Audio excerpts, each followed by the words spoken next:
지난주에 잘 들으셨는지 한번 시험을 한번 볼까요? 출애굽기가 핵심 키워드가 뭐였습니까? 이스라엘 사람들이 출애굽기를 뭐라고 이름을 부른다고 했죠? 우리는 한국말로는 출애굽기, 날출자의 애굽, 이집트에서 나온 기록 이렇게 이름을 명명을 하고, 영어에서는 엑소더스라고 그랬죠. 이제 그 엑소더스라고 하는 단어의 뿌리가 라틴어에서, 또 라틴어에서 그 뿌리는 헬라어예요. 그러니까 그리스 말에서 나온 건데, 그리스 말의 합성어였어요. 이게 엑스라는 말은 이렇게 나오다, 예, 나오다라는 뜻이고, 호도스라고 하는 말은 away, 길이라는 뜻이에요. 그래서 엑소더스라고 하는 원래 말의 뜻은 엑스호도스예요. 그래서 길에서 나왔다라는 거죠. 하나님의 길이 아닌 세상의 길로 상징되는 이집트에서 하나님께서 엑스하셨다라는 게 엑스호도스, 엑소도스예요. 근데 유대인들은 그렇게 안 부른다고 그랬죠? 유대인들은 뭐라고 부른다고 그랬죠? 쉐모트, 예, 쉐모트. 그 뜻이 뭐였어요? 이름이었어요. 쉐모트라고 하는 말이 쉔이라는 말이 네임이라는 뜻인데, 이름들이라는 거죠. 그러니까 출애굽, 그게 근데 그냥 그렇게 임의로 어떤 권위 있는 학자가 창세기는 브레시트, 출애굽기는 쉐모트 이렇게 이름을 임의로 붙인 게 아니라, 그 유대인들이 출애굽기를 쉐모트라고 부르는 까닭은 출애굽기 1장 1절에 그 이름들이라고 하는 단어가 나와요. 애굽에 내려갔던 이스라엘 사람들의 야곱의 아들들의 이름은 이러하다라고 하는 말이 쉐모트라는 말이에요. 근데 이게 참 공교롭게도 그 성경의 첫 1장 1절에 나오는 그 문장이 그 성경 전체의 강조점을 담고 있어요. 네, 그래서 여러분 기억나시죠? 첫 시간에 제가 했죠.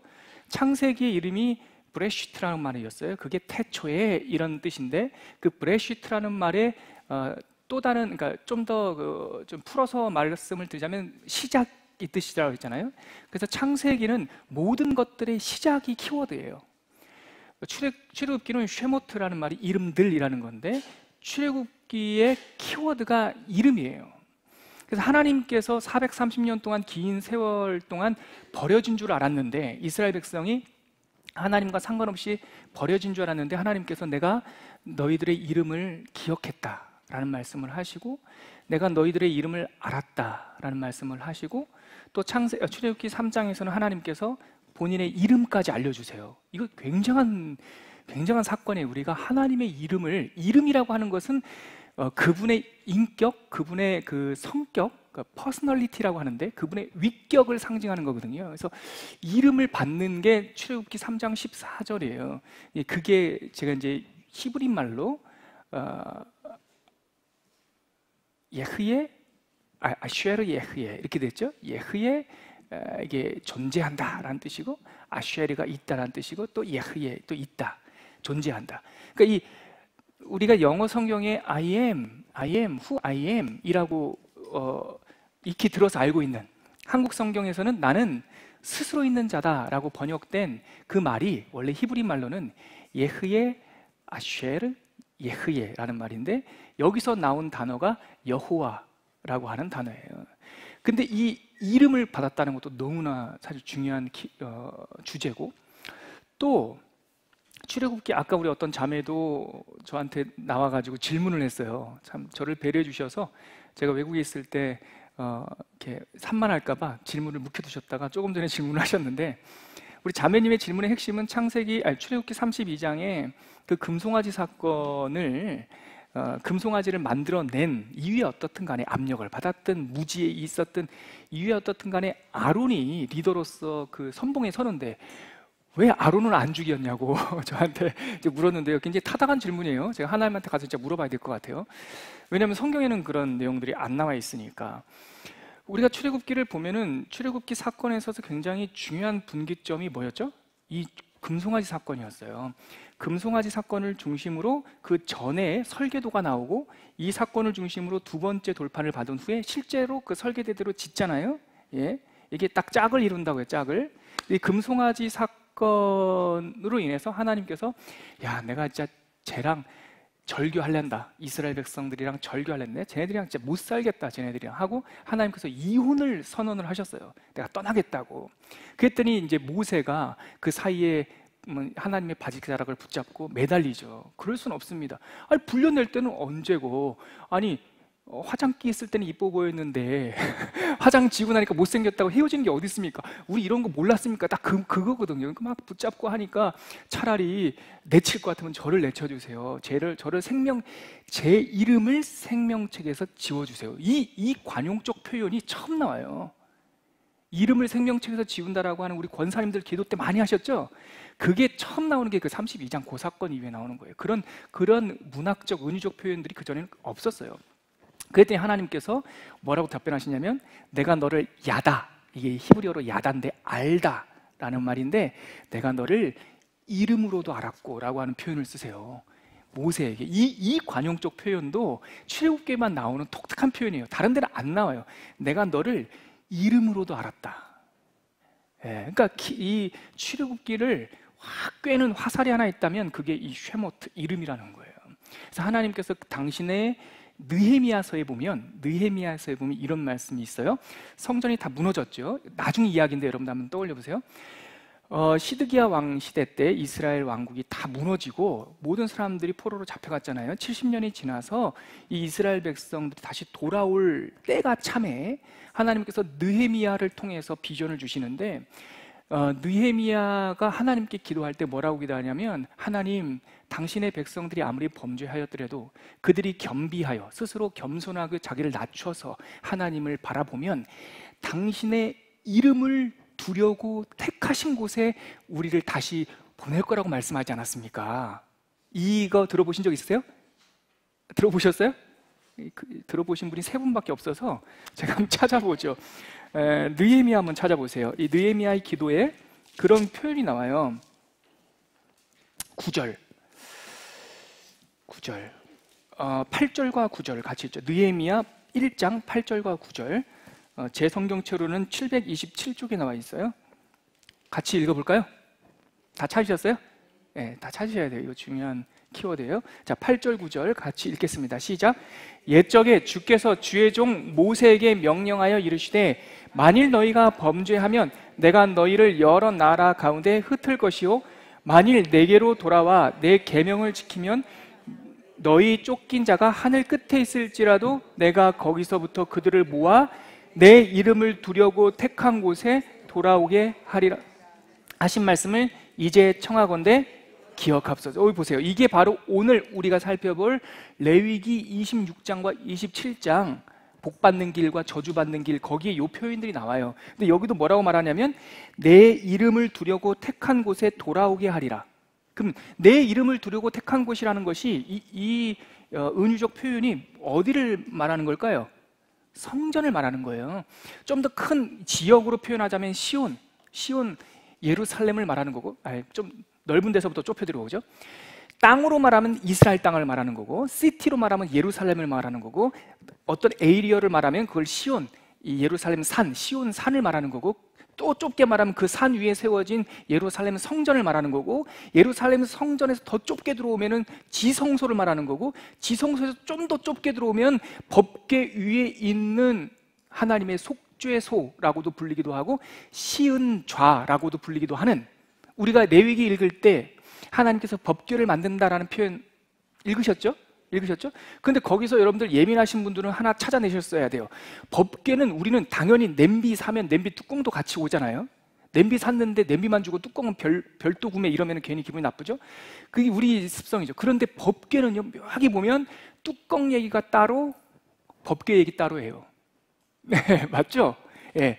왜냐하면 뚜껑은 법궤고, 함은 법궤고, 거기에 돌판과 지팡이와 만나를 놓는 함은 법궤고, 그 위에 뚜껑은 속죄소라고 해서 또 다른 하나의 물건처럼 표현해요. 왜냐하면 그 뚜껑이 위에, 그 뚜껑 넓적한 거 위에 천사 2마리가 금으로 두들겨서 탁 만들어져 있는데, 이거를 그룹, 이게 영어로 그룹이 아니라 그룹, 스랍, 그룹이라고 하는 히브리 말이에요. 천사들의 닉네임이에요. 그룹 천사, 화평을 주는 케룹이라고 하는 이 케룹임, 그룹 천사들이 여러 명 있으면 케룹임이에요. 복수어로 임. 그래서 케룹임, 이 그룹 2마리란 표현, 천사를 뭐라고 해야 될까요? 두 분이라고 하기도 그렇고, 뭐라고 해야 될까요? 천사를 두 천사, 지혜는 없네. 하여튼 두 그이들, 두 천사가 이렇게 하고 이렇게 날개를 하고 있고 그 가운데 조그마한 엉덩이 하나 들어갈 만한 그 스페이스, 거기를 시은 좌, 하나님의 은하가 임하는 곳, 속죄의 속, 하나님께서 죄를 사하시는 곳, 다른 말로 하나님께서 좌정하시는 곳이라고 한단 말이죠. 그러니까 그곳이 바로 하나님의 이름을 두려고 택하신 곳이에요. 이스라엘, 예루살렘, 시온산, 예루살렘 성전, 성소, 지성소, 법궤 시운자까지. 자 보세요. 그런데 출애굽기의 40장 엔딩은 뭘로 끝납니까? 뭐를 완성하면서 끝나요? 그 성전의 원형인 성막이 완성되면서 끝나요. 성막은 텐트, 이게 중요한 것이 아니라 성막을 왜 만들었나요? 이 법궤 때문에 만든 거예요.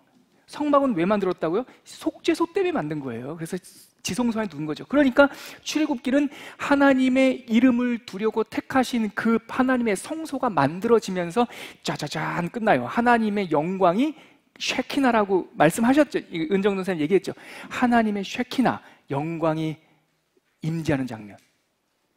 여러분 찬양 중에 그런 찬양 아세요? 주께서 높은 보좌에 앉으셨는데 주의 옷자락은 성전에 가득하도다. 그게 이사야 6장, 우시야 왕이 죽던 때에 이사야가 성전에 들어가서 본즉 하나님의 성전 안에 하나님의 영광이 가득하고 그 하나님의 영광이 이 오로라처럼 이게 옷자락처럼 쫙 내려온단 말이죠. 그걸 환상 중에 봐요. 그걸 쉐키나라고 그래요. 하나님의 영광이 임재하는 것.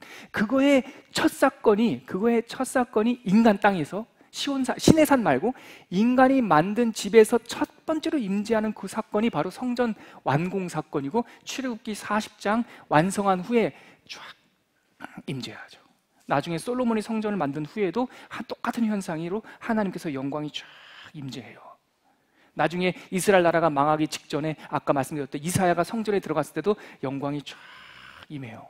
나중에 성전이 다 무너졌는데 그래서 사로잡힌 지 5년이 지난 다음에 에스겔이라고 하는 선지자가 바벨론 강가에서 낙심하고 이렇게 보고 있는데 그의 나이 33 때 하나님의 불전차 보좌가 보여요. 성전이 다 망한 다음에 그 불전차 보좌가 확 지나가는데 하나님의 영광이 거기 있는 거예요. 그러다 보니까 하나님의 시은좌가 예루살렘에 갇혀있는 것이 아니라 전 열방을 다니시는 움직이는 불전차 보좌를 본 거죠. 이 장면 기억나세요? 저는 그 얘기할 때마다 지금도 이게 막 닭살이 돋아요. 하나님의 보좌가 예루살렘에만 있는 것이 아니라 전 세계를 돌아다니죠. 자, 그런데 마지막으로요, 이 하나님의 쉐키나 사건이 어디에 있냐면 예수님이 세례 받으실 때 그 삼위일체 하나님이 만나는 쉐키나가 일어나요. 예수께서 성자 하나님 예수께서 물에서 세례 받으시면서 쫙 올라오시니까 위에서 성령 하나님께서 비둘기처럼 쫙 임재하시면서 우리 성부 하나님께서 이는 내 사랑하는 아들이요 내 기뻐하는 자다. 가돌라 쉐키나, 그레이트 쉐키나라고 부르는 그 장면이 쫙 일어나죠. 그런데 그렇게 하고 이게 하나님만의 좀 독특한 하나님만의 특권이겠구나 생각했는데 그 사도행전 1장에 가니까 오순절날 성령 하나님께서 임하시죠. 모든 불의 혀처럼 갈라지는 것들이 각 사람 기도하는 사람들이 있는 거죠. 그러니까 사실은 보세요. 제가 지금 1500년을 훅 갔다가 온 거예요. 성전이 만들어질 때가 주전 1440년경이니까 41년경이니까 지금 예수님 태어났을 때 어디입니까? 마가의 다락방에 성령 내리실 때가 AD 한 4년 정도 되니까 약 1500년으로 왔다가 간 거예요. 여러분, 그러니까 성전에 성령이 임하시잖아요. 이 쉐키나가 임하잖아요. 우리에게도 뭐가 임해요? 그러니까 교회는 이렇게 건물로 지은 시스템이나 건물이 아니라 우리가 하나님의 성전이라는 말은 그냥 어느 날 갑자기 누가 탁 종교적 엘리트가 깨우쳐가지고 선포하는 말이 아니라 성경 창세기서부터 계시록까지 쭉 뚫고 오는 하나님의 소망이었던 거예요. 내 이름을 두려고 택하신 곳? 우리들이죠. 우리들 안에 예수의 이름이 있는 거죠. 그러니까 놀랍게도 이거는 불신자들이 한 말인데 안디옥 교회 사도행전에 가면 안디옥의 교회가 생기니 그들이 하는 짓이 우리랑 조금 달라서 그 주변에 있는 이방 사람들이 그 하는 짓 이상한 사람들을 가리켜서 뭐라고 말하냐면 크리스찬이라고 말을 했죠. 처음으로. 그 크리스찬이라고 하는 말 자체가 예수 그리스도의 이름, 지소사, 찬. 뭐 우리 조목사님 많이 말씀하시잖아요. 비올라보다 조금 작은 것. 그래서 바이올린 하듯이 크라이스트, 작은 그리스도라는 뜻으로 크리스찬이라고 부르죠. 우리가 크리스찬이라고 불리는 이름 자체가 족보가 상당히 먼 이야기인 겁니다.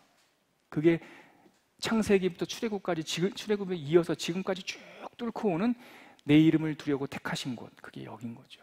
그게 출애굽기의 사실은 핵심이었고, 출애굽기에서 전반적인 내용은 애굽에 있었던 40년, 광야에서 망명생활 40년, 광야에서 훈련하는 40년, 요게 핵심이라고 했죠.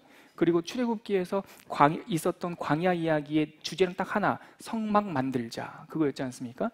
그래서 성막 만드는 로드맵을 보여주는 게 출애굽기 19장부터 32장까지 그 로드맵 보여주신 걸 가지고 실제로 만들어내는 게 33장서부터 40장까지 이게 딱 이게 하나로 나오셔야 돼요, 여러분. 이 구조가 쉽지는 않겠지만 제가 여러분들한테 도와드리는 거는 대신 성경을 읽어드리는 것이 아니라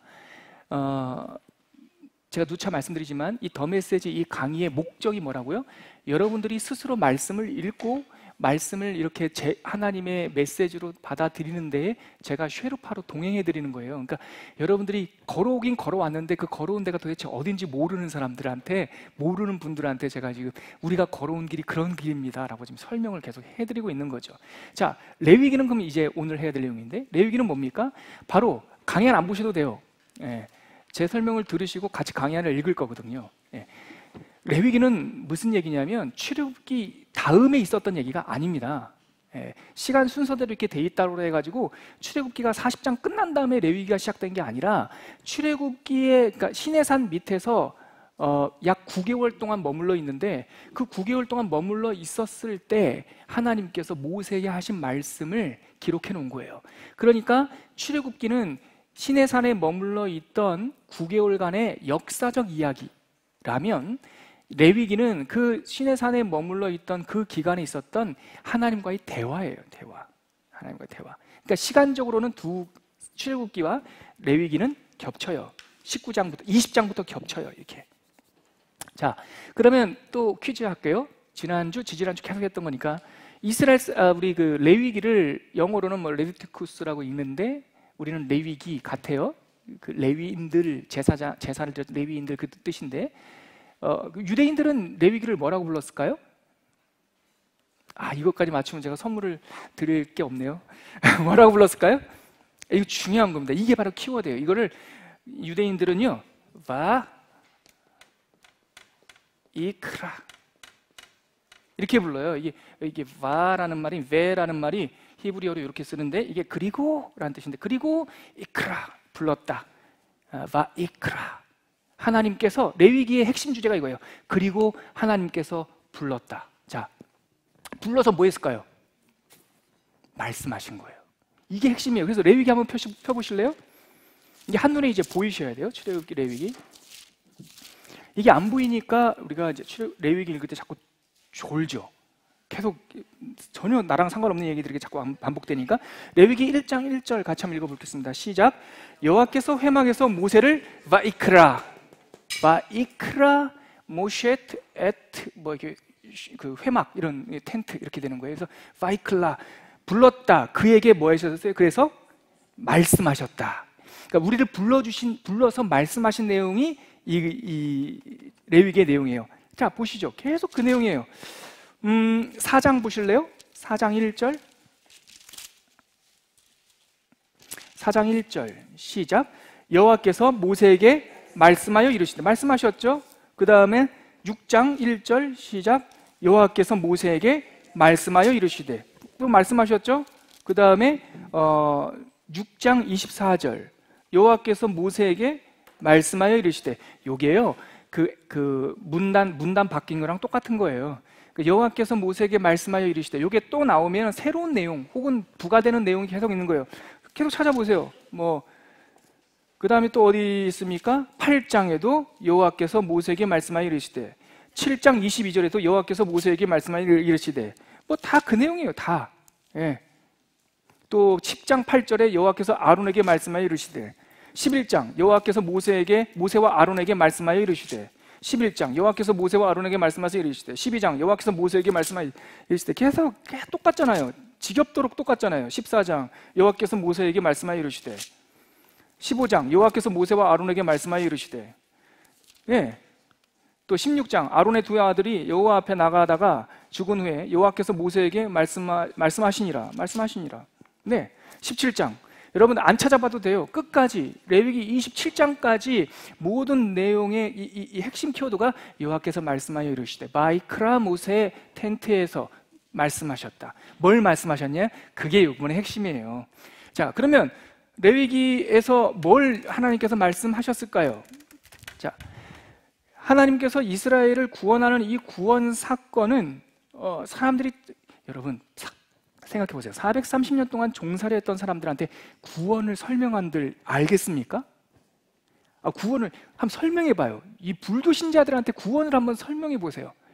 하물며 종들한테. 또 대속, 리데미션 설명할 수 있겠어요? 보속, 영원한 나라, 개념이 없다니까요. 개념이 없어요. 그러니까 하나님께서 이 사람들한테, 하나님, 내가 너희를 왜 불렀나? 내가 너희들을 구원한다. 이 사건을 설명하기가 너무 어려우니까 그때 썼던 말이 알다라는 말을 쓰셨어요. 알다. 이 알다라는 말이 야다, 히브리어로 이렇게 써요. 이걸 야다라고 그래요. 야다. 내가 너를 알았고 라고 말해. 이름으로 너를 알았고. 출애굽기에 나오네. 근데 이게 어디에 나오는 단어냐? 이 단어가 성경에 처음 어디에 나오면 창세기 3장에 나와요.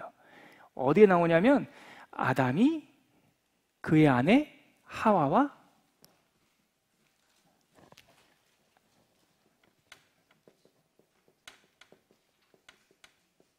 동침함에, 아담이 그의 아내 하나와 동침하여 아들을 낳았고 할 때 그 동침하다는 말이 야다예요. 지난주 했었어야 되는데 이거 중요한 키워드인데. 그러니까 하나님께서 이스라엘 백성을 구원하는 사건을 어떻게 설명할까? 제가 여러분들한테 지금 설명하려고 예를 쓰는 거 이것처럼 설명하고 싶은데 뭘로 할까 해서 야다로 한 거예요. 이거는 부부관계를 이렇게 은유적으로 담고 함의하고 있는 내용이에요. 그래서 출애굽기 구원 사건은 그 배경에 아주 노골적으로 말하실 때도 있어요. 언약식이라는 표현 아시죠? 지난 출애굽기에 언약서라는 표현도 아시죠? 언약서는요, 이게 그 계약서가 아니라 이 이성 간의 약속을 말하는 거예요. 그리고 내가 너를 덮었다라는 말 써요. 하나님의 성령이 덮었다. 그게 룻기에 나오는 단어예요. 룻기에. 룻이 보아스의 침대 속으로 쏙 들어가요. 그랬더니 보아스가 깜짝 놀라가지고 너 누구냐? 그랬더니 주의 여종이오니 당신의 주인의 옷자락으로 덮으소서 같은 말이에요. 덮다. 나중에 누가복음에 가면 마리아가 성령이 가브리엘 천사가 나타나가지고 하나님의 은혜를 입은 자여 네가 복이 있다. 무슨 복이요? 너 아들 낳을 거야. 어머나 큰일 나는 거죠. 처녀가 애를 낳으니까. 그런데 무슨 표현을 쓰냐면 하나님의 성령이 너를 덮을 것이다. 헬라어는 그걸 에피스케아죠라고 해요. 스캐너라는 단어가 여기서 나온 거죠. 하나님의 성령이 너를 이렇게 덮다라는 말인데 이게 이거예요. 이게 다 동침하다라고 하는 메타포를 갖고 있어요. 그래서 구원 사건을 하나님께서 도대체 설명할 수가 없으니까 결혼 이야기로 이게 은유적으로 표현하고 있어요. 계속. 그래서 출애굽기서부터 신명기까지 쭉 보면 결혼 이야기예요. 딱. 그래서 19장 보시면요. 여러분 출애굽기 19장 한번 찾아보실래요?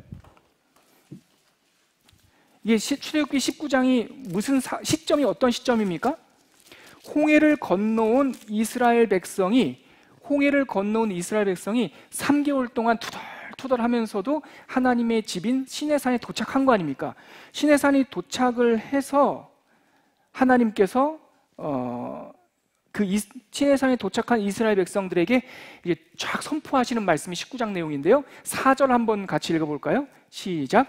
내가 애굽 사람에게 어떻게 행하였음과 내가 어떻게 독수리 날개로 너를 업어 내게로 인도하였음을 너희가 보았느니라. 뭐라고 표현합니까? 내가 너희들을 독수리 날개로 업어왔다는 거예요. 이 결혼 메타포예요. 신부를 데리고 올 때 신랑이 옛날에 지참금을 주고 데리고 올 때 그냥 업어오거든요. 말에 태워오거든요. 근데 하나님께서 독수리 날개로 너희들을 업어서 나한테 데리고 왔다는 거죠. 그리고 시내산에 도착한 이스라엘 백성에게 하나님의 구름이 이렇게 쫙 덮이는 장면, 그리고 하나님과 사랑하는 장면, 하나님의 신부가 되는 장면, 언약서를 만드는 장면, 이런 거가 그냥 풍부하게 깔려 있어요. 풍부하게. 그런데 그 9개월 동안 그 홍해를 건너와서 시내산에 도착할 때까지 3개월 걸렸고요. 여기서 성막이 완성될 때가, 성막이 이렇게 쫙 완성될 때가 출애굽한 지 만 1년째 되는 1월이었으니까 3개월 건너왔을 때를 1월로 기준하고, 오늘 이제 우리가 배울 건데, 이 나온 날을 이 근동, 고대 근동의, 이거는 뭐 좀 이따 보면서 할게요. 고대 근동의 달력으로는 니산월이라고 하는데, 유대인들은 이 날을 아빕이라고 불렀어요. 이름을 따로 불렀어요. 정월 이런 것처럼. 1월을 우리는 정월이라고 부르는 것처럼 이 사람들은 이 니산월을 아빕이라고 불러버렸다고 해서, 아비벌에 나와서 3개월 만에 도착해가지고 만 1년 만에 텐트가 만들어졌으니 여기서 몇 개월 있었어요? 아까 말씀드렸듯이 9개월 있었어요. 9개월 있는 동안 하나님하고 결혼식을 하고, 언약식을 맺고, 성막이 만들어지면서 결혼식을 하고, 자, 이제부터 우리가 어떠한 결혼 생활을 할 건지에 대한 이 뭐라고 해야 되나요? 로드맵이 레위기예요. 로드맵이. 레위기는 절대 제사 법전이 아닙니다. 그러니까 졸린 거죠. 여러분, 제사법전을 재미있게 읽을 사람이 누가 있어요? 요즘에 드리지도 않는 제사를. 근데 레위기가 저는 너무 재밌어요. 왜냐하면 이거 완전히 러브스토리예요. 완전한 러브스토리예요. 레위기는요, 크게 세 덩이로 나눌 수가 있어요. 첫 번째는요, 여러분, 오늘 우리 자매가 안 왔네? 우리 자매가 샘플인데, 저한테. 저희 조교거든요. 근데 저희 싱글들이 있으니까. 여러분 생각해 보세요. 결혼 안 한 사람이 결혼을 탁 하면 제일 먼저 부딪히는 문제가 뭔지 아세요? 네, 커뮤니케이션이에요. 말이 안 통합니다, 여러분. 연애할 때 24시간 중에 22시간은 따로 있다가 2시간 데이트할 때는요, 커뮤니케이션 안 돼도 돼요. 그냥 좋으니까 다 맞춰주죠. 근데 이제는 24시간을 내내, 일주일 중에 하루가 아니라 7일 내내, 1년 내내, 10년 동안 제일 어려운 게요, 커뮤니케이션이에요. 그러니까 하나님이 430년 동안 종살이 하고 있던 사람들을 끄집어내가지고 얘네들하고 커뮤니케이션 하려니까 말이 안 통하잖아요. 그래서 너희들은 나와 이렇게 만나자라고 하는 주제가 제사법이에요. 네, 제사법. 제사법은 하나님과의 커뮤니케이션이에요. 예를 들면 좀 이따 우리가 자세히 보겠지만, 번제가 뭡니까? 홀 오퍼링, 번트 오퍼링이라고도 하는 홀 오퍼링이 다 드리는 거예요. 그게 뭐냐면, 네가 다 내 거고 내가 다 네 거야, 그 말이에요. 저는 좀 뭐라 해야 되나요? 좀 야시시하긴 한데, 저는 번제를 보면서요, 부부관계를 생각해요. 저는 결혼했습니다. 제가 결혼하기 전에는 몰랐어요. 그 사람이 무릇 부모를 떠나 한 몸이 된다 그랬잖아요. 신약성에 보면 이게 신비로운 거라. 이 비밀이 크도다 그랬어요. 이 비밀이. 두 사람이 한 몸 되는 이 비밀이 커요. 그런데 뭐라고 말하냐면, 이거는 내가 사람 관계 얘기하는 것이 아니라 교회와 하나님의 관계를 말하는 거다라고 말을 해요. 그러니까 교회와 하나님과의 관계가 뭐냐면 바로 이 사람이 부모를 떠나 한 몸 되는 신비예요. 레위기가 그거라고요. 번제가 뭐예요? 다 드리는 거예요. 거래 관계가 아니에요. 하나님도 다 주는 거예요. 자, 그럼 소제는 뭐예요? 저는요, 그거 읽으면서 키스 같아요. 사랑이긴 사랑인데, 뽀뽀는요 계속 할 수 있잖아요. 시시때때로 하잖아요. 시시때때로. 저만 그랬습니까? 아니, 알잖아요, 여러분들도. 아닌 것처럼 부르지 말고, 소제는요 뽀뽀예요. 뽀뽀. 아니, 그냥 지하철 가다가도 막 좋으면 뽀뽀하고 손잡고, 뽀뽀하고 손잡고, 이 소제예요. 그때 감사하면 막 드리는 거죠. 아우, 얼굴 빨개졌네. 그런 날이 올 거예요. 여러분, 화목제는 뭐예요? 밥식탁이에요. 밥식탁. 아니, 와이프하고 결혼했으면 밥은 같이 먹어야 될 거 아닙니까? 그때 우리 자매한테 연애하면 뭐가 좋아 했더니 같이 밥 먹어요 그랬잖아요. 화목제, 화목제. 그래서 제사 중에서 다 하나님께 드리는데, 그 제사 드린 사람들끼리 다 모여가지고 그 성전의 뜰에서 밥 먹는 게 화목제예요. 속죄제는 뭐예요? 남자들, 남편분들 대답해 보세요. 속죄제는 뭐예요? 딴 주머니 찾다가 걸린 거죠. 제대로 걸린 거예요. 제대로. 근데 돈이 아니라 그 주머니를 열어보니 엑스걸프렌드가 있는 거죠. 이 여성분들 뒤집어지는 거 아닙니까? 제가 자꾸 남자들만 죄인으로 모르니까 이상한데, 어느 날 우리 아내의 서랍을 열어봤더니 사진 한 장 있는데 연예인은 아닌 것 같고 생긴 건 나보다 잘생겼는데 이 사람 누굴까? 옛 남자친구 아니겠어요? 그때 무너지는 심정. 제가 그랬다는 게 아니라 상상을 한번 해보시라고요. 상상력을 가지고. 속상하죠? 속죄죄예요. 값으로 헤아릴 수 없는 죄악, 본질적 죄악, 하나님에 대한 죄악. 이거는 영혼 깊숙하게 침투한 죄악. 그럼 속건제는 뭐예요? 속건제. 다행히 비밀 딴주머니를 발견해가지고 열어봤더니 그런 사진은 없고 거기에 비상금 이만큼 있는 거야. 이거 어떻게 됩니까? 저는 미국에서 한번 걸려가지고 다 뺏긴 적이 있거든요. 다 뺏겼어요. 진짜 제가 속건제를 읽으면서 인간 세상하고 똑같아요. 저희 장인어른 장모님이 저희 사는 집에 놀러 와가지고요, 제가 로드트립을 해드렸어요. 그랬더니 가시면서 이 가난한 유학생 힘들까봐 장인어른이 저한테 뒤로 조금 이렇게 주시더라고요. 그걸 제가 모아놨어요. 들켰어요, 아내한테. 이게 뭐냐? 와, 다 뺏겼지요. 근데 아내가 하는 말이 더 있어요. 이게 다야? 어떻게 했을까요? 아버님이 준 게 아니라 평소에 제가 모아놨던 조그만한 거까지 내가 그 죄를 속하기 위해서 다 끄집어냈다고요. 속건제가 그래요. 죄를 지었는데 그것만 내는 것이 아니라 거기 5분의 1까지 더 더해서 내요. 얼마나 재밌습니까? 번제, 다 나왔어요. 번제, 소제, 화목제, 속죄제, 속건제. 사람들이 계속 헷갈리는 게 속죄제와 속건제예요. 여러분 이렇게 보시면 됩니다. 인터넷 찾아보지 마세요. 저도 오늘 한번 쭉 어떻게 설명하나 봤더니 이 사람들이 헷갈려요. 아니에요. 제 설명을 믿으세요. 속죄제는 내면의 깊은 죄, 하나님과의 관계된 죄, 값으로 헤아릴 수 없는 죄. 속건죄는 사람과의 관계, 하나님과의 관계에서도 재물을 탐냈다던가 하나님의 성물을 더럽혔다든가 이렇게 눈에 딱 해가지고 계산서가 뚝 나오는 거, 이런 거, 이게 속건죄. 아시겠죠? 그러니까 앞에 있는, 보세요. 여러분 고개도 저셔보십시오. 다 강의 안에 있어요. 번제, 소제, 화목제는 기쁜 상황에서 드리는 거죠. 같이 사랑하고 같이 뽀뽀하고 같이 밥 먹고. 그러니까 이 제사에 대한 설명이 성경에 나올 때마다 꼭 성경은 뭐라고 하는 이 부사가 붙냐면 이는 하나님께 향기로운 냄새라, 이렇게 해요. 그래서 번제도 향기로운 냄새, 소제도 향기로운 냄새, 그리고 화목제도 향기로운 냄새. 그런데 지갑에서 옛 남자친구를 반기라는 순간 그건 향기로운 냄새일 수가 없죠. 만나긴 만났지만 그건 없어요. 당연히 해야 돼요. 이건 선택의 문제가 아니에요. 비상금 걸렸을 때 그거 지키려고 하다가는 진짜 사단 나는 수가 있으니까 빨리 주는 게 제일 좋아요. 그러니까 당연히 하는 거죠. 그래서 속죄제와 속건제는 향기로운 냄새라는 표현이 없어요. 자, 제사법이 레위기 10장까지입니다. 자, 그 다음에 그럼 무슨 내용들이 나올까요? 자, 같이 커뮤니케이션 했어요. 그 다음에는요, 부부관계를 생각해 보세요. 커뮤니케이션이 잘 되고 이제 말하는 거, 생활 방식도 좀 알았어요. 그 다음에는요, 취향을 알아야 돼요. 닮아가야 돼요. 사랑이라는 게 뭐냐면 내 감정에 충실한 것이 아니라 상대방이 어떤지를 보는 거예요. 그러니까 레위기 중간 단락은 뭐냐면 하나님의 어떠하심.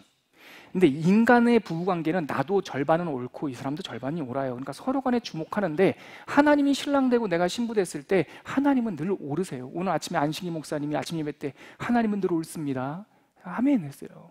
하나님은 늘 옳으세요. 그러면 문제가 있고 변덕스러움이 있다라고 하는 것은 우리죠.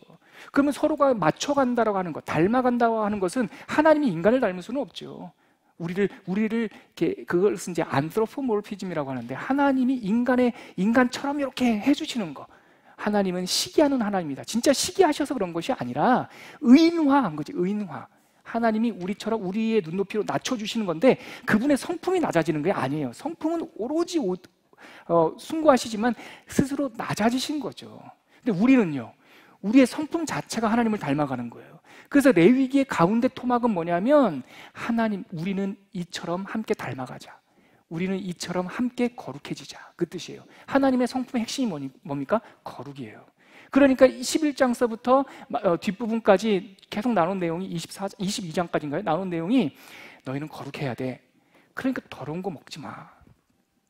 더러운 거 먹지 마. 근데 그 대표적인 게 돼지 아닙니까? 우리가 참 고민되는 게 돼지 얼마나 맛있는데 레위기는 돼지를 먹지 말라는 거예요. 근데 그게 그 물건 그 자체가 그게 아니에요. 그 자체가 나쁘다는 것이 아니에요. 물론 사회학 나중에 학자들이 보니까 돼지를 그 당시에 돼지를 먹지 말라고 했던 하나님의 그 사회학적인 배려도 있어요. 예를 들면 돼지와 저는 그걸 100% 동감하지 않지만 일리는 있다고 봐요. 뭐냐면 그 성경 사회학자들이 율법을 연구하면서 하나님께서는 왜 돼지를 먹지 말라고 했을까? 아마도 돼지가 먹는 것과 사람이 먹는 게 사료가 똑같답니다. 그래서 근데 돼지는 지나치게 맛있어요. 그래서 돼지를 키우다 그 맛을 맛들리기 시작하면 빈부격차가 심해지고 사람한테 먹을 걸 가지고 돼지를 키운단 말이죠.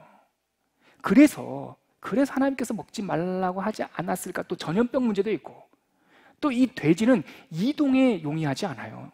양과 소는 끌고 다니는데 이 사람들은 텐트 치고 사는 사람들이 아니라 이동하는 히브리인들이잖아요. 히브리라는 말 자체가 이브리트, 물을 건너왔다는 뜻이거든요. 이 사람들은 하나님의 성전까지 늘 이렇게 노마드처럼 이 유목민처럼 막 다녀야 되는 사람들인데 돼지를 키우면 정착을 해야 돼요. 여러 가지 사회학적 이유가 있는데 하나님께서는 그거에 대해서는 침묵해요. 어찌됐든 돼지 자체가 나쁘다는 거 아니에요. 그래서 그거를 그 문구 자체만 보고 요즘에도 돼지 먹으면 안 돼라고 주장하는 사람들은 2500년 전에 갇혀있는 사람이에요. 핵심을 안 보고. 돼지 먹어도 돼요. 근데 여기서 핵심은 뭐냐면 하나님이 먹지 말라고 했다라고 하는 그 언약이 더 중요한 거예요. 지금은 하나님이 먹지 말라고 안 해요. 왜냐하면 성경이 신약성경에 뭐라면 신약성경에 뭐라고 말씀하시냐면 하나님께서 지으신 모든 것이 선함에 감사함으로 받으면 버릴 것이 없다고 그랬단 말이죠. 그러니까 지금은요 돼지 먹어도 되고요, 닭고기 먹어도 되고요. 닭고기 말이죠, 닭고기 여러분. 자, 이거 원래 레위 율법대로 하면 먹으면 안 되거든요. 근데 구약 성경에 이게 해제가 됐어요. 언제 해제가 됐을까요? 느헤미야 시대 때 해제가 됐어요. 새인데 날지 못하는 새는 먹지 말라 그랬거든요. 하기사 저기 파푸아 뉴기니 이런 데 가니까 닭도 날아다니긴 하더만요. 근데 어찌됐든 율법서 이 레위기 보면 새긴 새인데 날지 못하는 새는 먹지 말라고 했으니까 닭은 먹으면 안 되거든요. 그런데요, 놀랍게도 느헤미야 시대 때 먹을 게 없는 시대 때 그게 풀려요. 그러니까 하나님은 율법 조문이 중요한 것이 아니라 마음이었던 거예요.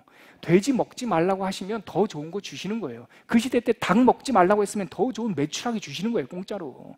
그러니까 이 레위기 율법, 정결 예법의 핵심은 뭐냐면 이거다 저거다가 율법적 고정된 불변하는 법률이 아니라 하나님의 사랑의 표현이고 이거 하지 마라고 하는 거죠. 저는 이것도 결혼해 보니까 이해가 돼요. 이해가 돼요.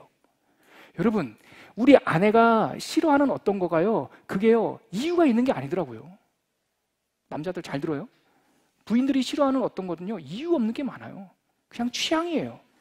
그거 따지다가요 박살나는 거예요. 제가 지난번에 말씀드렸잖아요. 휴지 두루마리를 저는 혓바닥 파고요, 아내는 뒤쪽 파예요. 이것 때문에 처음에 싸웠다 그랬잖아요. 앞으로 저는 늘 이렇게 습관인데 이렇게 말면 많이 말 수 있으니까. 근데 우리 아내는 이렇게 안쪽으로 계속 돌려놔서 우리가 처음에 했는데요, 아내의 논리, 내가 따졌어요. 왜 이러냐고. 그랬더니 아내의 논리인 즉 뒤로 해야지 뭐가 안 묻는다는 거예요. 안 묻긴요 다 묻죠. 그러니까 알고 봤더니 이유가 없어요. 그냥 취향이에요. 예를 들면 우리 아내가 또 진짜 청소 박사거든요. 진짜 청소 박사예요.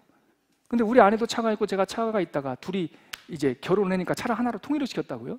그리고 우리 아내가 회사가 저보다 좀 멀어가지고 제 차를 아내가 쓰고 제가 뚜벅이 생활을 했어요. 근데요, 여성들은 신기한 은사가 있습니다. 차를 안 치워요. 우리 아내가 엄청나게 청소 박사, 진짜 청소 박사예요. 냉장고 문 열 때도 행주 가지고 여는 사람인데요, 아니 왜 기아에 쓰레기통이 걸려있죠? 막 바닥에. 그래서 내가 아내하고 따졌죠. 왜 이러냐고. 안 바뀌어요. 취향의 문제고요, 그냥 그 스타일이에요. 그래서 좀 몇 번 싸우다가 저희가 결론을 냈어요. 은사대로 살자. 차 청소는 제가 박사거든요. 그래서 차 청소는 제가 하고 아내는 집 청소하고. 여러분, 이유가 없어요. 율법도 그래요. 정결예법, 이거 먹어라 저거 먹지 마라, 이유 별로 없는 것도 많아요. 근데 왜 중요하다? 그냥 하나님께서 그거 싫다는 거예요. 하나님은 이유가 있죠. 근데 내가 너한테 설명한다고 한들 니네가 알겠냐 그거예요. 내가 돼지를 먹지 말라고 하는 이유를 내가 너희들한테 사회학적, 병리학적, 또 뭐 여러 가지 환경공학적으로 설명해도 니네들이 430년 동안 종세하는 니네들이 알겠냐 이놈들아, 그거 아니에요? 설명 안 하세요. 근데 하나님 이유가 다 있죠, 그 안에. 예를 들어 나병 환자 규례가 있어요. 이게 요즘엔 한센병이라고 잘못 알려졌는데 그거 아니에요. 그 당시에는 이 병리학적으로 정확하게 나눠진 게 아니라 그냥 뭉뚱그려서 피부병이에요. 여러분, 이동하는 백성들, 흐르는 물이 있을 때도 있고 없을 때도 있는 이 백성들에게 있어서 피부 전염병은요 치명적인 거예요. 한 민족에다 몰살될 수 있는 상황인 거예요.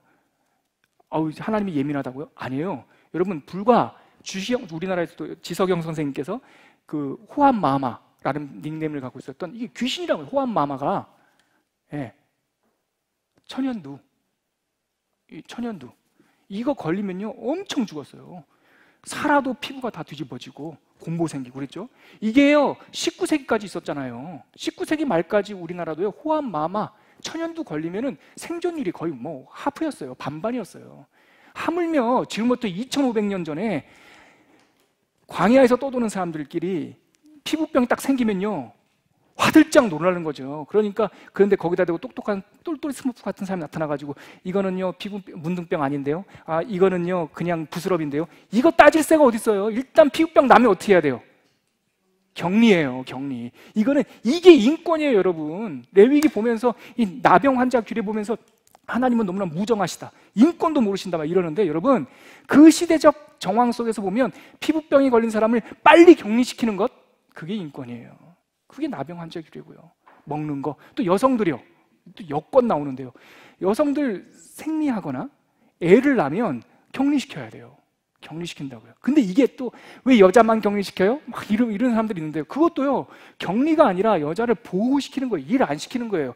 여러분, 그 시대 때 여성 남성 없습니다. 일 같이 하는 거예요. 특별히 물 떠오는 일, 보육하는 일, 밭 가는, 이렇게 뭐 만드는 일, 이거 여성의 업무였어요. 근데 애 낳으면요 딱 분리시킨다고요. 일은 하지 마, 들어가서 나오지 마, 이거요. 바깥에서 보면 나오지 마인데 안에서 보면 휴가예요. 그런 식으로 하나님께서 다 어떤 거는 설명할 수 있고 어떤 거는 설명할 수 없는데, 그냥 통틀어서 하나님께서 정결하다, 부정하다, 부정하다는 말이 꼭 더럽다 이렇게 우리가 자꾸 이해를 하니까 여자가 생리를 하는데 부정해? 이건 반여권적 무슨 성경 뭐 이렇게 하는데, 그게 아니라 부정이라는 말은 하나님께서 떨어뜨려 놨다, 그 뜻이죠. 떨어뜨려 놨다. 정하다라고 하는 거는 같이 그냥 살아도 된다, 이그 뜻이에요. 그렇게 해서 정결과 부정한 것에 대한 그 규례를 쭉 말씀해 주시고요. 자, 보십시오. 지금 정리해 볼게요. 앞부분 첫 번째가 커뮤니케이션, 제사법. 가운데 정결법이 그 하나님과 거룩하게 닮아가는 것. 뒤에 나오는 게 사회법이라는 게 있는데, 이게 생활이에요. 이제 드디어 어떻게 살아갈 것이냐. 근데 가장 중요한 사회법, 이 생활법 중에 가장 중요한 키워드는 뭐냐면 절기예요. 절기란 시간의 중심에 그 시간을 세운 하나님을 세우는 게 절기법의 핵심이에요. 절기란 괜히 우리를 괴롭게 하는 제사 돌아오듯이 괴롭게 하는 것이 아니라, 절기란 세계관을 뒤집어 버리는 일이에요. 여러분, 세종대왕께서 하신 일들 중에서 최고의 업적 따지면 뭡니까? 한글 창제죠. 근데 한글 창제 버금가게 위대한 업적이라고 한다면 천문대를 만드신 거였어요. 이거는 역사학자들이 공통적으로 말하는 거예요. 한글에 버금가는 거예요. 왠지 아세요? 천문대를 갖는다라고 하는 것, 언제 비가 오고 언제 가뭄기가 오고, 또 언제 해가 지고 언제 해가 뜨고, 언제 봄이 오고 언제 가을이 오고 하는 것을 스스로 평가를 한다라고 하는 것은 중국의 영향력에서 벗어나겠다라는 거예요. 그 당시에 조선시대 때는 독자적인 달력을 갖는 거예요. 지금도 이 뭐라고 합니까? 이 시차, 자기네 나라의 시간. 우리나라는 일본의 동경시를 기준으로 하잖아요. 그렇죠? 그래서 우리는 약간 안 맞아요. 그래서 우리는 한참 해가 정오에 정확하게 뜨는 게 12시가 아니라 2시예요. 그런데 북한이요, 작년에 30분 땡겼어요. 우리나라랑 표준시가 같잖아요. 그게 30분 좀 더 일찍 일어나고 싶어서 한 게 아니라 주체적 국가, 독립적 국가라고 하는 표현인 거예요. 무슨 말씀인지 이해가 되시죠? 자, 이스라엘 백성도 홍해를 딱 건너오는 그 달이 니산월이었다고요. 그 고대 근동에. 근데 그날을 아빕 이래 버려요. 그래서 그거를 1월로 딱 선포를 해버려요. 그래서 달을 쭉 만들어요. 그래서 아비벌의 리듬, 절기, 6월절을 딱 선포하는 거예요. 그 다음에 처음 열매를 맺는, 그러니까 보리의 처음 열매를 맺는 것을 77절, 오순절이라고 선포를 해버려요. 그러고 나서 이스라엘 종교력으로 7월, 세상 달력으로는 1월, 그때 7월 달을 대명절이라고 해가지고요. 첫날 7월 1일 날은 나팔절, 빰빰빰빰빰. 7월 10일 날은 대속죄일, 하나님께서 이스라엘 모든 백성들의 죄를 사하는 속죄일. 7월 14일 날은 수장절, 추수감사절. 그래서 7월 달에 막 절기를 만들어 버린단 말이죠. 그래서 레위기 후반부에 나오는 이 절기법, 사회법, 절기법이라고 하는 것은 하나님께서 이스라엘 애굽의 풍습에 찌들려 있던 이스라엘 백성들을 하나님의 세계관으로 전환시키는 사건이에요. 이해가 되세요? 오케이. 레위기 다 한 겁니다. 다 한 거예요. 여러분들 읽어보시면 오늘 몇 장까지 읽었죠? 18장까지 읽었어요? 8장까지 읽었죠? 8장에는 아직까지도 제사 얘기가 있어요. 8장에 제사장 위임식이 나와요. 다 제사 만들어 놓고 이제 그 제사를 서빙할 제사장들을 위임하는. 그리고 나서 위임식 끝났으니까 뭐 할까요? 1장서부터 7장까지는 제사 이야기 쭉 나오고 8장에서 제사장들이 딱 위임식 하고 난 다음에 9장에 뭐가 나올까요? 한번 상상해 보세요. 자, 아니 고개 들고 저를 보세요. 컨닝하지 마시고 1장서부터 7장까지 제사 이야기를, 제사는 어떻게 드리자 해놓고 나서 그 제사를 맡을 제사장들이 딱 위임식 하고 난 다음에 9장에는 무슨 얘기가 나올까요? 해봐야 될 거 아닙니까 한번. 네, 그래서 9장과 10장에는 지금까지 말씀하신 그 제사를 쭉 실천하는 얘기 나와요. 심플. 이제 우리 강의 안으로 갈게요. 여러분들이 제가 사실은 굉장히 고민을 해서 이 목차를 만들거든요. 근데 목차에다 이렇게 내용을 넣으니까 이것도 한눈에 잘 안 들어오신다고 하는 피드백이 저한테 들어와서 제가 목차만 또 따로 만들었어요. 보면 제가 글자 수까지 맞춘답니다. 여러분들이 헷갈려 할까봐 일부러. 자, 보세요. 레위기는 세 마디로 딱 나눠지죠. 자, 1번 첫 번째가 무슨 규례입니까? 어떤 뜻이에요? 이렇게 우리 만나자. 그 다음에 두 번째는요, 정결 규례죠. 이게 뭐예요? 이렇게 너희는 거룩하자. 이 말은 닮아가자, 그 뜻이에요. 3번 생활 규례죠. 절기법이에요. 이거는 어떻게 말해요? 이렇게 함께 생활하자. 결혼 이야기입니다. 자, 제사 규례도 세 개로 333으로 딱딱 끊어지게 만들어놨는데, 제사 규례도 첫 번째, 이렇게 만들어졌다고 하니 또 창세기는 네 가지 사건, 네 가지 사람, 레위기도, 출애굽기도 뭐 애굽에서 광야에서 막 이러니까 일부러 아구 맞추려고 제가 막 억지로 이렇게 한 것처럼 오해하시는 분 계시는데, 읽어보십시오. 다 이렇게 되어 있습니다. 제가 하는 게 아니라 하나님이 이렇게 딱 진짜 해놨어요. 하나님께서 우리들한테 별로 기대를 하질 않아요. 근데 이 내용이 많이 써져 있으니까 헷갈리는데 레위기 딱 이거예요. 자, 첫 번째 마디는 그것도 세 개예요. 첫 번째, 5대 제사의 예물의 의미가 나와요. 자, 5대 제사 아까 제가 말씀드렸죠. 같이 해보시죠. 번제, 소제, 화목제, 죄제, 속건제. 번제, 사랑하는 거. 소제, 키스하는 거. 화목제, 같이 밥 먹는 거. 속죄제, 옛 여인 들킨 거. 속건제, 비상금 들킨 거. 그러고 나서 그게 끝난 다음에 6장, 7장에서는 이 제사를 어떻게 드리는지에 대한 얘기가 나와요. 왜냐하면 여러분 보세요. 번제, 소제, 화목제, 속죄제, 속건제는 제사의 성격이라고 한다면, 자, 이 제사를 어떻게 드려야 되냐 그 말이에요. 기본 베이스는 불에 태우는 거예요. 이거를 화제라고 그래요. 화제. 같은 레벨이 아니에요. 이게 화제와 번제 막 섞여 있으니까 제사가 이게 5개가, 우리 목사님은 5개라고 했는데 희한 이름이 자꾸 나와. 거제, 요제, 전제, 이게 뭐야? 우리 목사님이 잘못 얘기했어. 막 이렇게. 아니에요. 제사는 5개밖에 없어요. 번, 소, 화, 죄, 건 5개밖에 없는데 이거를 드리는 방법이 4가지라고요. 화제는 뭐예요? 불로 태우는 거예요. 확 태워서 보내는 거예요. 그 다음에 거제는 드는 거예요. 드는 거. 들고 태우지 않는 이유는 뭘까요? 먹을 사람이 있어서. 제사장 주려고. 그리고 화목제 같은 경우는 그 제사를 드린 사람들끼리 나눠 먹으라고 해서 거제. 요제는 뭐예요? 요제. 흔드는 거예요. 웨이브. 흔드는 거예요. 하나님께 흔드는 거. 또 전제. 옛날 성경에는 관제라고 되어 있는데 그 뭐냐면 드링크 오퍼링이에요. 이렇게 쫙 붓는 거예요. 그러니까 재물을 갖다 놓고 포도주나 감람류를 바칠 때 그 제물 위에다가 전제 쫙 부르는 거예요. 그래서 디모데후서 4장에 그 누구예요? 바울이 늙어서 이제 죽을 날이 다가왔을 때 자기를 뭐라고 표현하냐면 이제 내가 떠나갈 기약이 다가왔고 전제처럼 부어졌다, 이 표현을 써요. 그러니까 자기가 하나님 앞에 진짜 다 물처럼 확 부어질 만큼 살았다, 그 뜻이죠. 전제. 자, 제사를 드리는 방법은 4가지가 있어요. 화제, 또 거제, 요제, 전제. 자, 그런 내용들이 어디에 나오냐면 6장에서 7장 사이에 나와요. 그런데 다 화제예요. 사실은 다 화제예요. 거제와 요제가 필요한 것은 딱 2군데밖에 없는데, 소제할 때와 이 거제, 요제가 드는 것과 흔드는 게 둘 다 필요한 거는 화목제밖에 없어요. 화목제. 왜요? 먹어야 되니까. 식탁인데 다 태워버리면 어떡해요. 그러니까 그거는 거제도 하고 요제도 합니다. 자, 그 내용이 나오고요. 그 다음에 아까 제가 말씀드렸듯이 제사장 위임식을 하고 나서 첫 제사를 드리는데, 문제는 여러분 봐봐요.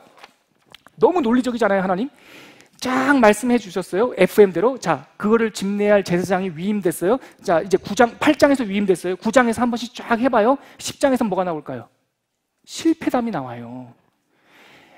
매뉴얼이 나오고 이제 만들기 시작해요. 사람이 세워졌고 실제로 한번 해봤으면 그 다음에 필연적으로 따라 나와야 될 하나님의 굉장히 논리적인 구조, 실패담이 나와요. 나답과 아비후라고 하는 그 아론의 아들들이 술 먹고 들어가서 제사하다가 그냥 불에 타 죽어요. 그 장면이 10장에 나와요. 그러니까 실패담, 성공담과 실패담. 그래서 성공하면서도 너희는 이렇게 드려라를 배우고, 실패담을 통해서도 너희는 이렇게 드리면 안 된다라고 배워요. 이게 토라의 교육 방법이에요. 모세오경의 교육 방법. 모세오경을 보십시오. 항상 2길을 보여줘요. 이렇게 하면 복 받을 거야, 이렇게 하면 저주 받을 거야. 저주하겠다는 얘기 아니에요. 이렇게 하면 저주 받는다라고 하는 말은 그렇게 안 하면 복 받는다는 뜻이고, 이렇게 하면 복 받을 거야라고 하는 말은 그렇게 안 하면 저주 받는다는 뜻이에요. 그러니까 둘 다 한 길이에요. 나중에 신명기 가서 에발산과 그리심산이라고 하는 2산 밑에서 백성을 2그룹으로 딱 나눠가지고 그리심산에 가서 막 축복을 하고, 에발산 있는 사람들을 향해서는 저주를 해요. 그럼 이 사람들은 운이 없었던 게 아니라 저주하는 것도 축복이고 뒤집으면 축복이고, 축복하는 것도 뒤집으면 저주예요. 그러니까 이 레위기에서도 제사장을 세운 다음에 9장에서는 성공하는 이야기, 10장에서는 실패하는 이야기. 그래서 어떻게 하나님 앞에 좁은 길, 성공하는 길로 갈 것인지를 얘기해주고 있는 거죠. 자, 목차 다시 한번 보시죠. 2번 정결규례에 들어가시면 정결하기 위한 규례들이 나와요. 먹는 거, 또 피 흘리는 거, 피부병. 속죄를 위한 규례들이 나와요. 죄를 지었을 때 어떻게 이거를 그러니까 다 갚아야 된다. 성별이라고 하는 것은 구별. 자, 정결하게 하는 것은 사건이 이미 벌어졌어요. 그러니까 피부병이 벌써 생겼어요. 그리고 나쁜 것들은 이미 있어요. 이건 먹으면 안 된다, 이건 먹어도 된다. 피부병 걸렸어, 빨리 격리해. 이미 일어난 사건에 대한 하나님의 처방이에요. 그렇죠? 그러고 나서 속죄 제사를 드리고 나서 다 리셋, 새로 했어요. 그 다음에 뭐가 필요합니까? 선제적 거룩이 필요해요. 이제는 죄 지으면 씻어내는 것이 아니라 더러운 데 가지 말라는 거예요. 자, 이거랑 똑같습니다, 여러분. 이 정결규례를 예를 들면 이거예요. 어떤 사람이 예수를 안 믿을 때 취미가 술 먹는 거였고, 특기가 이렇게 남봉질하는 그거였다고 칩시다. 그런데 이 사람이 예수를 믿고 나서 내가 이제 술 먹는 걸 좀 절제하겠다. 특별히 그 나이트 클럽, 그러니까 또 옛날 나이가 나오죠. 클럽 안 가야겠다. 이렇게 다짐을 했어요. 근데 옛날에 클럽 다니면서 남봉질한 거, 남봉꾼 역할 한 거는 예수님 믿으면서 회개하면서 털었다고요. 이게 속죄예요, 속죄. 그런데 그 다음에 털었으면 그 다음에 어떻게 해야 돼요? 맨날 클럽 앞에 가가지고 주님 이 유혹을 이기게 해주십시오. 그러면 안 된단 말이죠. 이 나쁜 짓, 이걸 내가 훔칠까요 말까요? 막 그 앞에서 이 훔치지 않도록 저에게 힘을 주세요. 이러지 말고 그 근처에 아예 안 가는 거예요. 이것이 선제적 구별이라고 하는 거죠. 제가 예를 든 겁니다. 나이트클럽이 나쁘다는 거 아니에요.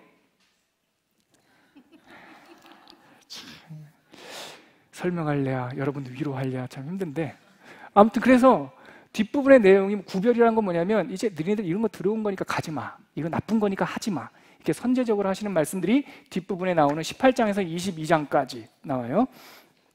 그리고 생활규례, 아까 말씀드렸듯이 해마다 절기를 지킬 절기들 7개가 나와요. 제가 좀 이따 말씀드릴게요. 그 다음에 안식년은 해마다 지키는 것이 아니라 7년마다 지키는 것. 희년은 우리 하나님 하여튼 7개 되게 좋아하세요. 7개. 절기도 7개고요. 안식년도요 7년째고요. 희년은요. 안식년이 7번이에요. 그러니까 7, 7에 여러분 산수인데요. 곱셈해 보세요. 7, 7에 49. 그러니까 49년째 되는 것도 안식년이겠죠? 그러니까 49년째 되는 그 바로 다음 해 50년째 되는 것, 그날이 희년이에요. 주빌리. 베스킨라빈스 31 아이스크림집 가면은 체리 주빌레라고 있죠. 그 주빌레. 희년. 체리의 기쁨. 그 뜻이에요. 그 아이스크림이. 주빌리가 희년이에요. 왜 이게 기쁘냐? 종으로 팔렸던 사람도 자유인이 되고, 내가 살기 힘들어가지고 땅을 팔았던 사람도 그 땅이 다 내 걸로 다시 돌아오고, 완전히 하나님께서 새로 시작하는 재창조의 날이에요. 자, 그게 안식년과 희년이고, 복의 길과 저주의 길. 아까 제가 말씀드렸듯이 이렇게 하면 복 받는다, 저렇게 하면 저주 받는다. 그런 말씀들을 주님께서 하고 계시죠. 레위기 내용 답니다. 자, 강의 한번 보시겠습니까? 시간이 엄청 지났죠. 읽어보시면 하여튼 아는데요. 읽어보시면 알 겁니다. 노병진 목사가 강의 안 보고 다 얘기한 게 그 내용이라는 걸. 아까 마이크 누가 갖고 계시죠? 자매님, 성함이 어떻게 되세요? 최유진 자매님, 레위기 한번 그래도 읽어는 봐야 되지 않겠습니까? 레위기 첫 번째 단락 한번 읽어주세요. 애굽에서 나온 이스라엘은 3개월간의 광야 길을 걸어서 시내산에 도착했습니다. 그 산 아래에서 하나님은 이스라엘과 만났고, 그들은 하나님의 신부 같은 백성으로 언약식을 맺습니다. 시내산 아래에 머물러 있던 9개월간의 역사적인 기록이 출애굽기라면, 그곳에서 나누었던 언약의 내용이 레위기입니다. 이 책의 히브리어 제목은 다른 모세오경의 책들처럼 본문이 첫 단어를 따라 그리고 그분이 부르셨다는 뜻의 바이크라입니다. 이스라엘 백성이 시내산 아래에서 머무는 동안 하나님은 모세와 장로들을 때로는 희막에서, 때로는 산 위에서, 때로는 빈들에서 불러 말씀했고, 이 대화의 기록이 레위기의 언약입니다. 네, 여러분 한 10분만 더 하실래요? 네, 10분만. 시간이 다 돼가지고 양해를 구하고 한번 10분 정도만 더 읽어보겠습니다. 예, 계속 읽어주세요. 네, 뒤로 넘기실래요? 예, 인원이 많으니까 조금씩 읽죠. 하나님이 애굽에서 이스라엘 백성을 빼내는 데에는 단 하룻밤밖에 필요하지 않았습니다. 그렇죠. 하지만 그들 안에 있는 애굽을 빼내는 데에는 앞으로 40년, 아니 그 이상이 필요했습니다. 이 부분이 되게 중요합니다. 여러분, 하나님께서 이스라엘 백성을 애굽 땅에서 끄집어내는 데는 딱 하루면 됐어요. 홍해바다. 그런데 그들 안에 430년 동안 자리 잡고 있었던 그들 내면에 있는 애굽을 빼내는데 이렇게 시간이 오래 걸린 거예요. 40년 동안. 네, 그 다음에요. 이 모습은 흡사 결혼의 신비와 유사합니다. 이게 에베소서 5장 31, 32라는 것이 바로 사람이 부모를 떠나 한 몸이 되는데 이 비밀이 크도다, 그 구절입니다. 이것은 교회와 하나님에 대한 이야기다라는 내용인데요. 집에 가서 꼭 찾아보십시오. 그래서인지 이스라엘 구원 이야기들은 결혼의 은유가 밑바탕에 깔려 있습니다. 마치 결혼식은 반나절이면 끝나지만 결혼 생활이 그때부터 시작되는 것처럼 단번에 하나님의 신부가 된 이스라엘은 이제 하나님의 신부로서 살아가는 일이 남아 있었습니다. 예, 저는 이거 참 정말 공감합니다, 여러분. 결혼식과 결혼 생활은 달라요. 결혼식은 드레스 입고 하지만 결혼 생활은 앞치마 두르고 하는 겁니다.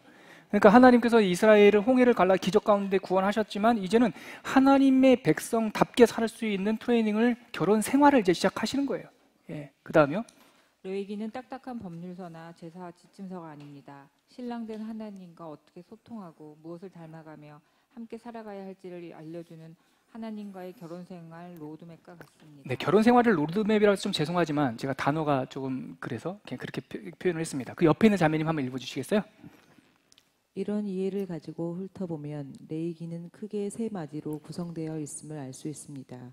먼저 아직까지 낯선 하나님과의 소통 방법을 알려주는 1장부터 10장까지의 내용, 이어서 하나님의 신부로서 어떻게 성결할 것인가를 알려주고, 결국 이런 삶은 하나님의 속성인 거룩함을 담는 것임을 알려주는 11장부터 22장까지의 내용, 끝으로 하나님 백성으로서의 삶의 리듬을 알려주는 23장부터 27장까지의 내용입니다. 이게 답니다. 사실은요. 그 다음에요. 흔히 학자들은 이 구분을 각각 제사법, 그 부분은 같이 읽어볼까요? 시작. 제사법, 정결법, 절기법. 제사법이 앞에 1장부터 10장, 정결법이 11장부터 22장, 절기법이 23장에서 27장, 그렇게 말하고 있습니다. 그 다음에요. 더 중요한 것은 형식보다 그 속에 담긴 하나님과의 관계와 사랑입니다. 레위기를 마무리하는 마지막 문장 레위기 27장 34절에 이 언약의 본질이 함축되어 있습니다. 레위기의 본질이 여기 함축되어 있는데요. 이게 레위기 맨 마지막 문장이에요. 같이 읽어볼게요. 시작. 이것은 여호와께서 시내산에서 이스라엘 자손을 위하여 모세에게 명령하신 계명이니라. 여기 다 나와 있어요. 언제 어디서 누가 무엇을 어떻게 했나 왜까지 다 나와 있어요. 이 문장 속에 하나님께서 시내산에서 누구를 위하여?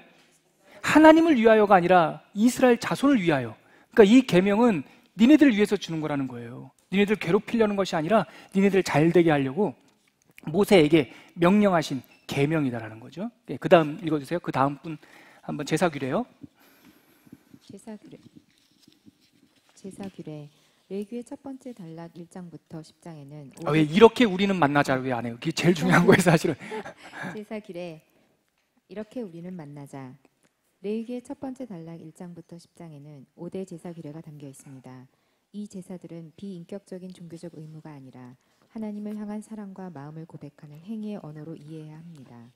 마치 오늘날 성례식이 보이는 말씀으로서 성도들에게 갖는 의미와 유사합니다. 성례식과 비슷해요. 성례식을 지켜서 무슨 종교적, 마술적 효능이 있는 것이 아니라 구원받은 사람들이 하나님과 한몸 됐다라고 하는 영적 의미가 있는 것처럼 제사는 그것을 해야지만 뭐가 효력이 있는 것이 아니라 마땅히 하나님의 백성들은 이런 식으로 하나님께 표현해야 된다라고 하는 그 행위의 언어라는 거죠. 그 다음 각 제사에는 의지, 고백, 감사, 기도 등의 언어가 담겨 있습니다. 그렇죠. 하나님이 이 제사들을 알려주실 때 흡사 우리는 이렇게 만나자라고 말씀하시는 듯합니다. 출애굽기 29장 42절에 보면 너희들은 번제를 드릴 텐데 그 번제를 통해서 우리는 만난다라는 표현이 있어요. 그 다음에요. 이 단락은 다시 제사의 의미, 제사의 방식, 첫 번째 제사 이렇게 세 부분으로 구성되어 있습니다. 네, 제사 규례가 1장부터 10장까지 되어 있는데 그 제사의 의미가 1장부터 5장까지 되어 있고요. 6, 7장에는 그 제사를 드리는 방식, 방법 4가지였죠. 기억하시면서 한번 해볼게요. 제사 방법. 불에 태우는 화제, 드는 거제, 흔드는 요제, 또 붓는 전제. 자, 제사의 의미를 설명할 때 5가지 제사를 알려주셨어요. 첫 번째, 번제, 소제, 화목제, 속죄제, 속건제. 오케이. 첫 번째 제사는 8장에서 위임식하고 나서 9장에서 제사를 드려보고 10장에서 제사를 실패하고 그 내용이죠. 건너뛰겠습니다. 5대 제사를 드리는 방식 제가 설명해 드렸던 내용들입니다. 집에서 한번 읽어보세요. 그런데 잠깐만요. 이 페이지에 제사의 내용을 한번 그 단락 보시면 저를 따라서 한번 보시면요. 거의 빨간색으로 1번 번제 되어 있는 거 있죠. 번제라는 게 바로 히브리 말로 올라라는 거예요. 저희 동네에 이태리 레스토랑이 올라가 있어요. 그게 이탈리아 말로 올라라고 하는 그 뭐라고 해요 이거 환호성도 되지만 히브리어로 올라라는 말은 다 드린다는 뜻이에요. 전부란 뜻이에요. 소제 이거는 성경 히브리어로 민하라고 해요. 이 민하라는 말은 선물이라는 뜻이에요. 선물. 그러니까 감사할 때마다 막 하는 거예요. 감사할 때마다. 갑자기 지하철 손잡고 지하철 타러 가다가 이뻐 보이면 뽀뽀하는 거예요. 이게 소제. 화목제는요 히브리어로 샬렘이라고. 샬렘이랑 같은 단어 같은 뿌리가 샬롬이에요. 샬롬. 평화예요. 관계적으로 닫혀 있을 때 하나님과의 관계가 닫혀 있거나 사람과의 관계가 닫혀 있을 때 제사를 드리면서 근데 이건 다 안 태워요. 기름만 태우고 고기 뒷다리는 흔들고 또 가슴 고기도 이 텐더가요? 가슴 고기 흔들어 가지고 같이 먹는 거예요. 자, 그게 이제 쉘렘이라는 거고요. 4번 속죄제는요 하타하트인데 이 하타하트라는 말이 죄란 뜻이에요. 죄. 근데 이게 그냥 윤리적인 뭐 하나 누구 거 훔친 죄가 아니라 깊은 죄를 하타하트라고 그래요. 속건제는요 아샴이라고 부르는데 히브리어로 이게요 값이란 뜻이에요. 돈 내야 된다. 값. 그렇게 해서 다 이름의 뜻이 있는데 우리가 한자어로 쓰니까 막 번제, 아니 다 드리는 제사 이러면 얼마나 좋아요? 근데 번제 이러니까 막 어렵게 느껴지죠. 다 그런 내용입니다. 자, 5대 제사 드리는 방식 아까 제가 말씀드렸고요. 제사장의 위임식과 첫 제사 한 번은 9장에서 성공하고 10장에서 실패했다. 내일 읽을 내용들입니다, 여러분. 내일 여러분 성경 통독하실 때 10장에서 제사장 2명 죽습니다. 제가 예고한 겁니다. 근데 죽는 내용이 잘 거기는 안 나옵니다. 왜 죽었는지 나중에 가면 나옵니다. 다른 불을 들이다가 정신없어요. 그러니까 많은 사람들이 학자들이 추측할 때 왜 다른 불을 들였을까? 2가지예요. 알고도 그러니까 죄는 딱 2가지예요. 고의적 죄와 알고 지은 죄, 모르고 지은 죄. 알고도 한번 다른 거 드려볼까? 여러분 믿음은 모험심이 아니에요. 하자한 대로 순종하세요. 근데 그거보다 더 많은 사람들의 지지를 받는 거는요, 어떻게 알고 그랬겠습니까? 처음 드리는 제사를 제정신에 안 드린 거예요. 포도주 많이 먹고 술 취해가지고 하다가 불이 확 나와가지고 아마도 번제단을 쏟아버린 것 같아요. 네. 고기 이렇게 얼마나 소가 무겁습니까, 여러분? 각든 소를 통째로 올려야 되는데 제정신으로 하기도 힘든데 술 취하고 하다가 이 숯이 한참 놓여져 있는 그게 뒤집어져가지고 다 죽어버린 거죠. 그 내용이 나옵니다. 예. 자, 정결규례 갈게요. 3페이지. 예, 그 다음 자매 한번 읽어주세요. 레위기의 두 번째 단락. 아니요. 3페이지 정결규례. 정결규례. 이렇게 너희는 거룩하자. 레위기의 두 번째 단락. 11장부터 22장에는 거룩하게 되는 일에 대해 기록되어 있습니다. 하나님은 당신의 신부된 이스라엘 백성이 당신과 같이 거룩하게 되길 명령합니다. 레위기 19장 2절에 보면은 하나님이 말씀하셨어요. 내가 거룩하니 너희도 거룩하라. 참 놀라운 말씀이죠. 그 다음이요. 거룩은 윤리적 수양을 의미하는 것이 아닙니다. 거룩은 하나님의 성품이고 세상과 구별되는 질서입니다. 구별은 차별이 아닙니다. 창조의 날 빛과 어둠, 하늘과 땅, 육지와 바다가 구별되며 창조되었듯 구별은 하나님의 질서 있는 창조 행위이며 모든 것을 보시기에 좋게 하는 하나님의 디자인입니다. 그러나 구별 그 자체가 목적은 아닙니다. 구별은 새로운 창조로 이어집니다. 거룩의 히브리어는 카도시인데 정결하게 구별되다는 뜻도 있지만 모모에게 소속되다라는 의미도 있습니다. 성경에서 말하는 거룩은 잘못된 길에서 구별되어 하나님께 소속되는 과정이고 이를 통해 이스라엘 백성은 그의 보배로운 소유가 되어갑니다. 정결규례는 이스라엘 백성 속에 아직 남아있는 옛 노예의 습관을 빼내는 하나님의 방식이었습니다. 네, 19장 2절 같이 읽어볼게요. 시작. 너는 이스라엘 자손의 온 회중에게 말하여 이르라. 너희는 거룩하라. 이는 나 여호와 너희 하나님이 거룩함이니라. 자, 작은 1번 정결하게 하는 규례들을 11장부터 15장까지 내용인데요. 이것이 바로 하나님께서 선을 그어주시는 거예요. 경계선을 그어주시는 거예요. 동물을 구별하는 11장 내용도 다 땅에 있는 동물들, 바다에 있는 동물들, 하늘에 있는 동물들 이렇게 조금 꼼꼼히 들여다보시면 되게 논리적으로 하나님께서 우리들에게 설명하고 계세요. 여기서 핵심은 뭐냐면 하나님께서 경계선을 그어서 하나님과 우리 자리를 좌표를 정확하게 찍어서 보여주고 있다는 거. 너는 하나님이야. 아니, 나는 하나님이야. 너는 사람이야. 그거예요, 계속. 예. 그 다음 장 넘길게요. 속죄를 위한 규례들, 공동체 전체를 흔들 수 있는 질병에 대한 경고를 마치신 후 작은 피부병 앞에서도 도저히 어쩔 수 없어 하는 인간의 연약성을 다시 한번 확인해 주시면서 더불어 16장을 시작하죠. 시작하면서 여호와 앞에서 경계선을 무시한 나답과 아비후, 아까 제가 말씀드렸던 10장에 있었던 그 사람들 이야기를 다시 한번 16장에서 상기시키면서 하나님께서 야, 니네들이 이 내면에도 죄가 있고 바깥으로도 죄가 있어. 피부병에만 있는 것이 아니라 내면에도 죄가 있어. 이제 그 내용들을 말씀하시면서 속죄 이야기를 해주시는데 그것이 바로 7월 10일 대속죄일이에요. 성별을 위한 규례들도 나오고요. 자, 생활 규례 한번 읽어볼까요? 그 옆에 우리 권민수 자매님 한번 읽어주시겠어요? 다 왔습니다 이제. 3. 생활규례 이렇게 함께 생활하자. 이어지는 레위기의 세 번째 단락 23장부터 마지막 27장까지는 하나님 백성들의 삶의 방식에 대해 기록되어 있습니다.